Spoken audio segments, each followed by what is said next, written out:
ಎಲ್ರಿಗೂ ನಮಸ್ಕಾರ. ಈ ಒಂದು ಕನ್ನಡ ಗುರುಪಾಠ ಅನ್ನೋ ಚಾನಲ್ಗೆ ನಿಮಗೆ ಸುಸ್ವಾಗತ.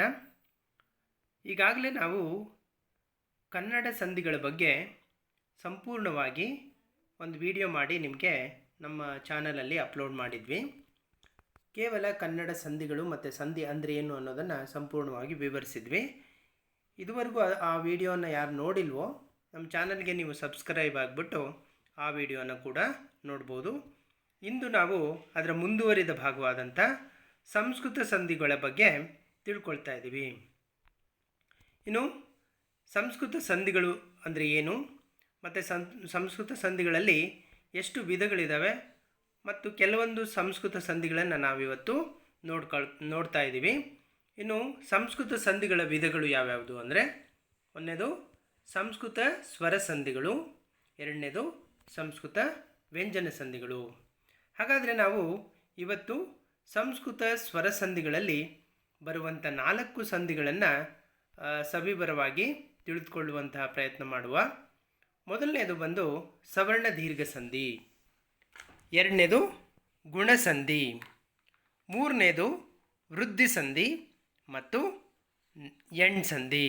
ಈ 4 ಸಂಧಿಗಳನ್ನು ನಾವಿವತ್ತು ಒಂದೊಂದಾಗಿ ಸಂಪೂರ್ಣವಾಗಿ ತಿಳಿದುಕೊಳ್ಳುವ. ಮತ್ತು ಅದರ ಉದಾಹರಣೆಯೊಂದಿಗೆ ನಾವು ತಿಳ್ಕೊಂಡಾಗ ನಿಮಗೆ ಅರ್ಥ ಆಗುತ್ತೆ. ಜೊತೆಗೆ ನಿಮಗೇನಾದರೂ ಡೌಟ್ ಇದ್ದರೂ ಕೂಡ ನೀವು ನಮಗೆ ಕಮೆಂಟಲ್ಲಿ ಹಾಕ್ಬೋದು. ಇನ್ನು ಈ ಸವರ್ಣ ದೀರ್ಘ ಸಂಧಿ ಅಂದರೆ ತುಂಬ ಸರಳವಾಗಿ ಹೇಳೋದಾದರೆ, ಸವರ್ಣಗಳು ಸ್ವರಗಳು ಪರವಾಗಿ ಅದೇ ಸವರ್ಣದ ದೀರ್ಘಾಕ್ಷರ ಆದೇಶವಾಗಿ ಬರುವಂಥದ್ದು. ಅಂದರೆ ಉದಾಹರಣೆಗೆ ಸವರ್ಣಗಳು ಅಂದರೆ ಅ ಆ, ಇ ಈ, ಉ ಉ, ಎ ಇವುಗಳು ಸವರ್ಣಗಳು. ಅವುಗಳ ದೀರ್ಘಾಕ್ಷರ ಆದೇಶವಾಗಿ ಬರುವಂಥದ್ದನ್ನು ನಾವು ಈ ಸವರ್ಣ ದೀರ್ಘ ಸಂಧಿ ಅಂತ ಕರಿತೀವಿ. ಇದರ ಹೆಸರಲ್ಲೇ ಇದೆ, ಸವರ್ಣಗಳು ದೀರ್ಘಾಕ್ಷರವಾಗಿ ಬರುವಂಥದ್ದು. ನೋಡಿ, ಇಲ್ಲಿ ಉದಾಹರಣೆಯನ್ನು ನಿಮಗೆ ತುಂಬ ಸರಳವಾಗಿ ಅರ್ಥ ಆಗಲಿ ಅಂತ ಕೊಟ್ಟಿದ್ದೀವಿ. ಅ ಆ ಸೇರಿ ಆ ಆಗುತ್ತೆ, ಅಥವಾ ಆ ಸೇರಿ ಕೂಡ ಆ ಆಗ್ಬೋದು. ಈ ಆಗುವಂಥದ್ದು ದೀರ್ಘಾಕ್ಷರ ಬರುವಂಥದ್ದು. ಹಾಗೆ ಈ ಮತ್ತು ಉ ಇವೆಲ್ಲವೂ ಕೂಡ ದೀರ್ಘಾಕ್ಷರ ಆದೇಶವಾಗಿ ಬಂದರೆ ಅದನ್ನು ನಾವು ಸವರ್ಣ ದೀರ್ಘ ಸಂಧಿ ಅಂತ ಕರಿತೀವಿ. ಇಲ್ಲಿ ಒಂದು ಸಣ್ಣ ಸಣ್ಣ ಉದಾಹರಣೆಗಳನ್ನು ನಿಮಗೆ ನಾವು ಹೇಳೋದಾದರೆ, ದೇವ ಪ್ಲಸ್ ಆಲಯ. ಇಲ್ಲಿ ನೋಡಿ, ಅ ಮತ್ತು ಆ ಆಗಿದೆ, ಅದರ ದೀರ್ಘಾಕ್ಷರವೇ ಆದೇಶವಾಗಿ ಬಂದಿದೆ. ಹಾಗಾಗಿ ಇದನ್ನು ನಾವು ಸವರ್ಣ ದೀರ್ಘ ಸಂಧಿ ಅಂತ ಕರಿಬೋದು. ಇನ್ನು ವಿದ್ಯಾ ಪ್ಲಸ್ ಅಭ್ಯಾಸ ಆಗಿರ್ಬೋದು. ಇನ್ನೂ ಹಲವಾರು ಉದಾಹರಣೆಗಳನ್ನು ನಾವು ನೋಡೋದಾದರೆ, ಗಿರಿ ಪ್ಲಸ್ ಈಶಾ ಗಿರೀಶ, ಗುರು ಪ್ಲಸ್ ಉಪದೇಶ ಗುರುಪದೇಶ, ಶುಭ ಪ್ಲಸ್ ಆಶಯ ಶುಭಾಶಯ, ರವಿ ಪ್ಲಸ್ ಇಂದ್ರ ರವೀಂದ್ರ, ದೇವ ಪ್ಲಸ್ ಅಸುರ ದೇವಾಸುರ, ಫಲ ಪ್ಲಸ್ ಆಹಾರ ಫಲಾಹಾರ, ಸೂರ್ಯ ಪ್ಲಸ್ ಅಸ್ತ ಸೂರ್ಯಾಸ್ತ.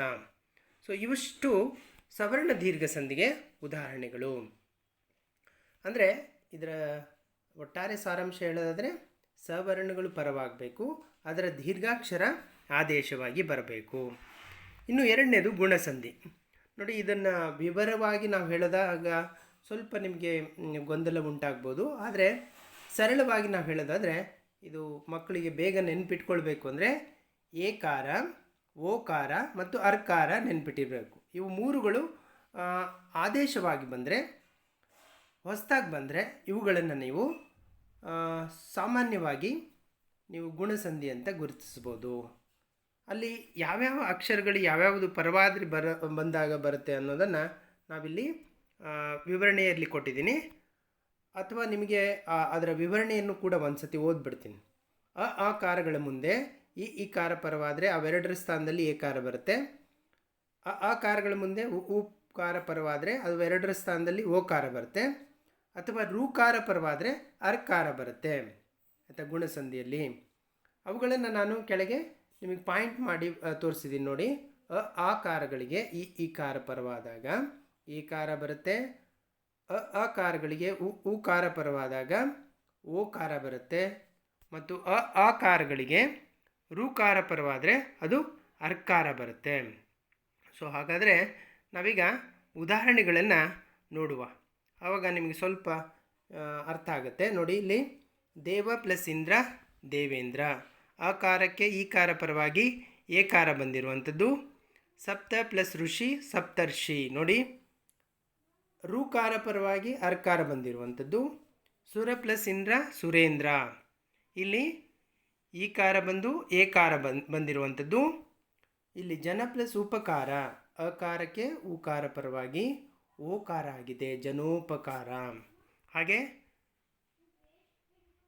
ನಾಗೇಶ, ನಾಗ ಪ್ಲಸ್ ಈಶ ನಾಗೇಶ. ಚಂದ್ರ ಪ್ಲಸ್ ಉದಯ ಚಂದ್ರೋದಯ. ಉಮಾ ಪ್ಲಸ್ ಈಶ ಉಮೇಶ. ಹೀಗೆ ಹಲವಾರು ಉದಾಹರಣೆಗಳನ್ನು ನೀವು ಹೇಳ್ಬೋದು. ಕಲ ಪ್ಲಸ್ ಉಪಾಸಕ ಕಲೋಪಾಸಕ. ಅರುಣೋದಯ ಸೂರ್ಯೋದಯ ಇವೆಲ್ಲವೂ ಕೂಡ ಗುಣಸಂಧಿಗೆ ಉದಾಹರಣೆಗಳಾಗಿ ನೀವು ಕೊಡ್ಬೋದು. ಒಟ್ಟಾರೆ ಏಕಾರ, ಓಕಾರ ಮತ್ತು ಅರ್ಕಾರ ಬಂದರೆ ಅದನ್ನು ನಾವು ಗುಣಸಂಧಿ ಅಂತ ಪರಿಗಣಿಸ್ತೀವಿ. ಇನ್ನು ವೃದ್ಧಿಸಂಧಿ, ಇದನ್ನು ನಾನು ನಿಮಗೆ ಸರಳವಾಗಿ ನೆನಪಿಟ್ಕೊಳ್ಬೇಕು ಅಂದರೆ ಐ ಮತ್ತು ಔಕಾರಗಳು. ನೋಡಿ, ಅಲ್ಲಿ ಗುಣಸಂಧಿಯಲ್ಲಿ ನಾನು ಹೇಳಿದೆ ನಿಮಗೆ ಏಕಾರ, ಓಕಾರ, ಅರ್ಕಾರ. ಹಾಗೆ ವೃದ್ಧಿಸಂಧಿಯಲ್ಲಿ ಎರಡೇ ಅಕ್ಷರ ನೀವು ನೆನಪಿಟ್ಕೊಳ್ಬೇಕು, ಅದು ಐಕಾರ ಮತ್ತು ಔ ಅಕ್ಷರಗಳು. ಈ ಐ ಮತ್ತು ಅವುಗಳನ್ನು ನಾವು ಸಂಧ್ಯಾಕ್ಷರ ಅಂತಲೂ ಕೂಡ ಕರಿತೀವಿ ಸ್ವರಗಳಲ್ಲಿ. ಆ ಸ್ವರಗಳಲ್ಲಿ ಈ ಎರಡು ಅಕ್ಷರಗಳು ಪರವಾದರೆ ಅಥವಾ ಆದೇಶವಾಗಿ ಬಂದರೆ ಅದನ್ನು ನಾವು ವೃದ್ಧಿಸಂಧಿ ಅಂತ ಕರಿತೀವಿ. ಅಕಾರಗಳಿಗೆ ಐಕಾರಗಳು ಪರವಾದರೆ ಅವೆರಡರ ಸ್ಥಾನದಲ್ಲಿ ಐಕಾರ ಬರುವಂಥದ್ದು, ಆಯಿತಾ. ನಂತರದಲ್ಲಿ ಅಕಾರಗಳಿಗೆ ಓ ಮತ್ತು ಔಕಾರಗಳು ಪರವಾದರೆ ಅವೆರಡರ ಸ್ಥಾನದಲ್ಲಿ ಔಕಾರ ಬಂದರೆ ಅದನ್ನು ನಾವು ವೃದ್ಧಿಸಂಧಿ ಅಂತ ಕರಿತೀವಿ. ಸೊ ಇಲ್ಲಿ ಏಕ ಪ್ಲಸ್ ಏಕ ಇದೆ ನೋಡಿ, ಹಾಗೆ ಏಕಾರ ಪರವಾಗಿದೆ, ಅದನ್ನು ನಾವು ಐಕಾರ ಬಂದಿರುವಂಥದ್ದನ್ನು ಗಮನಿಸ್ಬೋದು. ಶಿವೈಕ್ಯ ಅಲ್ವಾ, ಶಿವ ಪ್ಲಸ್ ಐಕ್ಯ. ಇಲ್ಲಿ ನೋಡಿ, ಅಕಾರಕ್ಕೆ ಐಕಾರ ಬಂದಿದೆ, ಅಲ್ಲಿ ಐನೇ ಬಂದಿರುವಂಥದ್ದನ್ನು ನಾವು ಇಲ್ಲಿ ಗಮನಿಸ್ಬೋದು. ಮಹ ಪ್ಲಸ್ ಔದಾರ್ಯ ಮಹೋದಾರ್ಯ, ಇಲ್ಲಿ ಔಕಾರವೇ ಬಂದಿರುವಂಥದ್ದು. ಇನ್ನು ವನ ಪ್ಲಸ್ ಔಷಧ ವನೌಷಧ, ಇಲ್ಲಿ ಓಕಾರಕ್ಕೆ ಅಕಾರಕ್ಕೆ ಓಕಾರ ಬಂದು ಔಕಾರ ಆಗಿರುವಂಥದ್ದು. ಇನ್ನು ಜನೈಕ್ಯ ಸಿದ್ಧೌಷಧ ಲೋಕೈಕ ವೀರ, ಅದು ಐಕಾರಕ್ಕೆ ಉದಾಹರಣೆಗಳು, ಜನೈಕ್ಯ ಮತ್ತು ಲೋಕೈಕ. ಇನ್ನು ವನೌಷಧ ಸಿದ್ಧೌಷಧ ಇವೆರಡೂ ಕೂಡ ಔಕಾರಕ್ಕೆ ಉದಾಹರಣೆಯಾಗಿದೆ. ಇವುಗಳನ್ನು ನಾವು ವೃದ್ಧಿಸಂಧಿ ಅಂತ ಕರಿತೀವಿ. ನಾನು ಹೇಳಿದ ಹಾಗೆ ಒಟ್ಟಾರೆ ಐಕಾರ ಮತ್ತು ಔಕಾರ ಆದೇಶವಾಗಿ ಬಂದರೆ ಅದನ್ನು ನಾವು ವೃದ್ಧಿಸಂಧಿ ಅಂತ ಕರಿತೀವಿ. ಇನ್ನು ಸಂಸ್ಕೃತ ಸ್ವರ ಸಂಧಿಯಲ್ಲಿ ಕೊನೆಯ ಸಂಧಿ ಅಂದರೆ ಅದು ಎಣ್ ಸಂಧಿ. ಆ ಎಣ್ ಸಂಧಿ ನಿಮಗೆ ಸ್ವಲ್ಪ ನೀವು ಜಾಗರೂಕತವಾಗಿ ಇದನ್ನು ಬಿಡಿಸಬೇಕಾಗತ್ತೆ ಸಂಧಿಗಳಲ್ಲಿ. ಯಾಕೆಂದರೆ ನೀವು ಕೆಲವೊಂದು ಮಕ್ಕಳು ಇದನ್ನು ಆಗಮ ಸಂಧಿಗೆ ಉದಾಹರಣೆಯಾಗಿ ಕೊಡುವಂಥದ್ದನ್ನು ನಾವು ನೋಡಿದ್ದೀವಿ. ಹಲವಾರು ತರಗತಿಗಳಲ್ಲಿ ಅವ್ರೇನು ಮಾಡ್ತಾರೆ, ಇದನ್ನು ಆಗಮ ಸಂಧಿಗೆ ಉದಾಹರಣೆ ಅಂತ ತೊಗೊಂಡ್ಬಿಡ್ತಾರೆ. ಇಲ್ಲಿ ನೋಡಿ, ಎಣ್ಣಕ್ಷರಗಳು ಅಂದರೆ ಯಕಾರ, ರಕಾರ ಮತ್ತು ವಕಾರ, ಯ ರ ಮತ್ತು ವಕಾರಗಳು ಬರುವಂಥದ್ದನ್ನು ನಾವು ಎಣ್ಣಕ್ಷರಗಳು ಅಂತ ಕರಿತೀವಿ. ಅವುಗಳು ಆದೇಶವಾಗಿ ಬಂದರೆ ನೋಡಿ, ಈ ಕಾರಗಳ ಮುಂದೆ ಅಕಾರಗಳು ಪರವಾದರೆ ಅವೆರಡರ ಸ್ಥಾನದಲ್ಲಿ ಯಕಾರ ಬರುತ್ತೆ. ಈ ಕಾರಗಳಿಗೆ ನೋಡಿ ಆಕಾರಗಳು ಪರವಾದರೆ ಅದನ್ನು ನಾವು ಯಕಾರ ಬರುವಂಥದ್ದು. ಊಕಾರಗಳಿಗೆ ವಕಾರವು ಮತ್ತು ಋಕಾರಕ್ಕೆ ರಕಾರ ಬರುತ್ತೆ. ಇಲ್ಲಿ ರು ಬದಲು ರ ಒತ್ತಕ್ಷರವಾಗಿ ಬರುವಂಥದ್ದು. ಇವೆಲ್ಲವೂ ಕೂಡ ಒತ್ತಕ್ಷರವಾಗಿ ಆದೇಶವಾಗುತ್ತೆ. ನೀವು ಗಮನಿಸಬೇಕು, ಅಲ್ಲಿ ಆಗಮ ಸಂಧಿಯಲ್ಲಿ ನಿಮಗೆ ಪೂರ್ಣ ವ್ಯಂಜನಾಕ್ಷರ ಬರುತ್ತೆ, ಇಲ್ಲಿ ಒತ್ತಕ್ಷರವಾಗಿ ಬರುವಂಥದ್ದನ್ನು ಗಮನಿಸ್ಬೋದು. ನೋಡಿ, ಇಲ್ಲಿ 3 ಉದಾಹರಣೆಗಳನ್ನು ನಾವು ಹೇಳೋದಾದರೆ, ಇಲ್ಲಿ ಅಕಾರಗಳಿಗೆ ಉಕಾರ ಪರವಾದಾಗ ಓಕಾರ ಬರುತ್ತೆ, ಮತ್ತು ಅಕಾರಗಳಿಗೆ ಋಕಾರ ಪರವಾದಾಗ ಅದು ಅರ್ಕಾರ ಬರುವಂಥದ್ದು.